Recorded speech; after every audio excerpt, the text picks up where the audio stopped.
ঢাকা বিশ্ববিদ্যালয় ও ৭টি কলেজের শিক্ষার্থীদের মধ্যে ধাওয়া পাল্টা ধাওয়া।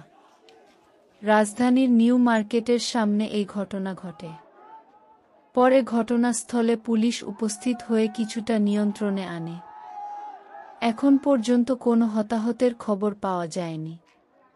মেহেদী হাসানের ধারণকৃত ভিডিও চিত্রের প্রতিবেদনের সময়ের নিউজ ডেস্ক রিপোর্ট।